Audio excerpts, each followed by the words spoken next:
ജീവിതത്തിൽ സന്തോഷം കിട്ടാൻ വലിയ വലിയ കാര്യങ്ങൾ ചെയ്യണമെന്നില്ല. ചെറിയ ചെറിയ കാര്യങ്ങൾ ചെയ്താലും മതി. എൻ്റെ അമ്മമ്മയുടെ അതുപോലത്തെ ഒരു ആഗ്രഹം സാധിക്കാനാണ് ഇപ്പോൾ നമ്മൾ പോകുന്നത്. ഒരുപാട് നാളായിട്ട് പറയുന്നതാണ് വെള്ളൂർകുന്നത്തുള്ള ഒരു അമ്പലത്തിൽ പോകണമെന്ന്. അവിടെ ചെന്ന് കഴിഞ്ഞപ്പോൾ അതൊരു അമ്പലത്തിൻ്റേതായിട്ടുള്ള ചുറ്റുപാടുകളോ രീതികളോ ഒന്നും തന്നെ ആയിരുന്നില്ല. ഒരു റോഡ് സൈഡിൽ നിന്ന് പെട്ടെന്നൊരു അമ്പലത്തേക്ക് കയറുക. ആ അമ്പലമാണെങ്കിൽ ഒരു വീടിൻ്റെ സൈഡിലും. ഞാൻ ഇതുവരെ ഇതുപോലൊരു സംഭവം കണ്ടിട്ടില്ല. നമ്മുടെയൊക്കെ പഴയ തറവാടില്ലേ, ചെറിയ തറവാട്, അങ്ങോട്ടേക്കൊക്കെ കയറി ചെല്ലുന്നൊരു പ്രത്യേക സുഖമാണ് അവിടേക്ക് കയറി ചെല്ലുമ്പോൾ. കുറേ പൂക്കളും മരങ്ങളും അങ്ങനെയൊക്കെ ആയിട്ട് നല്ല രസമാണ്. അവിടെയാണെങ്കിൽ മെയിൻ പ്രതിഷ്ഠ ഹനുമാനാണ് കേട്ടോ.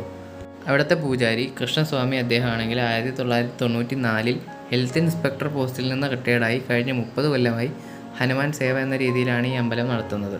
ഒരു അമ്പലം എന്ന രീതിയിൽ അവിടെ ഒരു ഭണ്ഡാരമോ അതുപോലെ റെസ്ട്രിക്ഷൻസോ അങ്ങനെ ഒന്നും തന്നെ ഉണ്ടായിരുന്നില്ല. അതിനെപ്പറ്റി നമ്മൾ ചോദിച്ചു കഴിഞ്ഞപ്പോൾ അദ്ദേഹം നമ്മുടെ അടുത്ത് പറഞ്ഞതാണ്, അതൊന്നും ഇല്ല ഇവിടെ. നിങ്ങൾക്ക് തന്നെ പൂക്കൾ കൊണ്ടുവന്നാൽ നിങ്ങൾക്ക് തന്നെ അർച്ചന നടത്താം വിഗ്രഹത്തിൽ.